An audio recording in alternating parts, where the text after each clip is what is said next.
جو کانا علی بینہ واضح دلیل پر تھا اپنے رب کی طرف سے، اپنے رب کی طرف سے جو انتہائی واضح دلیل پر تھا، کمن زین لہ سوء عملہ، اس شخص کی طرح وہ ہو سکتا ہے جس کے برے عمل اس کو سجا کر پیش کیے گئے، مزین کر کے پیش کیے گئے، اور برے اعمال اس کے لیے مزین کر دیے گئے، ان پر خوبصورتی کا لبادہ ڈال دیا گیا، ملمہ سازی کر دی گئی۔ تو جو بندے رب تعالیٰ کی طرف سے ایک روشن اور محکم دلیل پر ہوں، کیا وہ بندے ان کی طرح ہو سکتے ہیں جو محض خواہشات نفس کے پیروکار ہیں اور جن کی بدعمالیاں ان کو سجا کر پیش کر دی، حالانکہ برے اعمال ہیں، مگر برے اعمال ان کو سجا کر پیش کیے گئے اور وہ اس رو میں بہہ گئے اور برے اعمال کو اپنا دین سمجھ لیا۔ تو فرمایا کہ دونوں برابر ہو سکتے ہیں،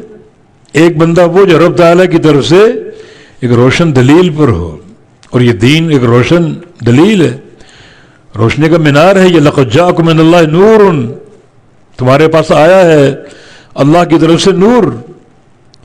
تو دین روشن ہی روشن ہے۔ فرمایا کہ لیلھا و نہارھا سوا، اس دین کی رات اور دن دونوں برابر، رات اور دن دونوں برابر، رات میں اندھیرا ہوتا ہے، دن میں اجالا ہوتا ہے،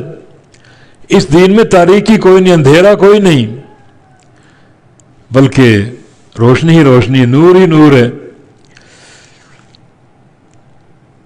افمن کان علی بینۃ من ربہ، جو بندہ اپنے رب کی طرف سے ایک واضح دلیل پر ہے، تو یہ پورا دین دلیل ہے، قرآن دلیل ہے، حدیث دلیل ہے،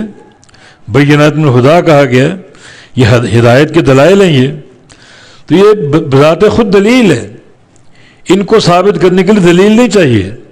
قرآن بھی دلیل ہے، حدیث بھی دلیل ہے۔ تو جس بندے کو یہ دلیل مل جائے، اس دلیل کا معنی کیا ہے؟ ایک بالکل روشن راستہ مل جائے، ترکت فیکم امرین، دو امر چھوڑ کے جا رہا ہوں، کتاب اللہ اور سنت رسول اللہ، اور ایک حدیث میں ترکت فیکم ما ان اعتصمتم بہ فلن تضلوا ابدا، کہ تمہارے بیچ جو کچھ میں چھوڑ کر جا رہا ہوں، اگر ان کو تھامے رہو گے تو کبھی گمراہ نہ ہوگے، کبھی گمراہ نہ ہوگے۔ اور یہ بالکل واضح راستہ ہے، علی بینۃ من ربہ، رب کی طرف سے ایک واضح برہان، واضح راستہ اور واضح دلیل ہے یہ، جیسے نبی علیہ السلام کا فرمان، ترکتکم علی البیضاء لیلھا و نہارھا سواء لا یزیغ عنہا الا ہالک، کہ میں تمہیں ایک روشن راستے پہ چھوڑے جا رہا ہوں جس کی رات اور دن برابر ہے۔ یہ دین روشن ہے، روشن راستہ، سچا منہج ہے یہ دین، اور اس میں رات نامی شے کا کوئی تصور نہیں، اندھیرا نہیں ہے، بالکل نور ہی نور ہے۔ چنانچہ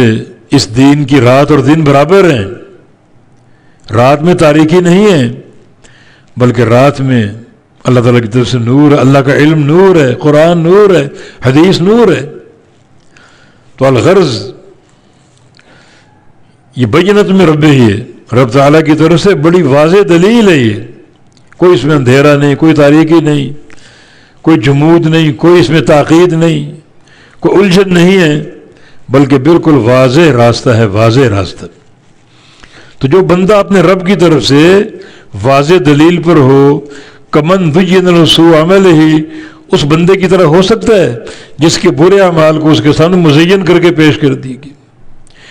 گناہوں کو سجا دیا، گناہوں کو مزین کر دیا گیا۔ شیطان نے یہی بات کی تھی، لَأُزَيِّنَنَّ لَهُمْ، کہ میں تیرے راستے کو اپنی طرف سے زینتیں اور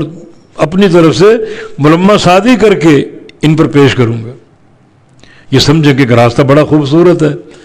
بڑی چمک دمک ہے، بڑا ملمہ سازی کے ساتھ ہے، حالانکہ ملمہ سازی اور چمک تک میری طرف سے اضافہ ہوگا، دین پر زیادتی ہوگی۔ اور یہاں بالکل واضح بات ہے، اللہ کے نبی کا فرمان کہ ترکتکم علی البیضاء، میں تمہیں بالکل روشن راستے پہ چھوڑے جا رہا ہوں، لیلھا و نہارھا سواء، جس کی رات اور دن برابر ہیں، اس میں ابہام نام کی کوئی چیز ہی نہیں ہے، لا یزیغ عنہ الا ہالک، تو اتنے واضح دین سے وہی بندہ برگشتہ ہوگا اور منحرف ہوگا جس کے مقدر میں تباہی اور بربادی لکھی ہو. ورنہ جو بندہ اس قرآن پر چلے گا، حدیث پر چلے گا، اس دین پر چلے گا، تو اس کے لیے سعادت کا پیغام ہے. چنانچہ اللہ رب العزت نے اس دین کو بالکل واضح برہان اور واضح دلیل قرار دی ہے، واضح دلیل قرار دی ہے، اور یہ دین ہے.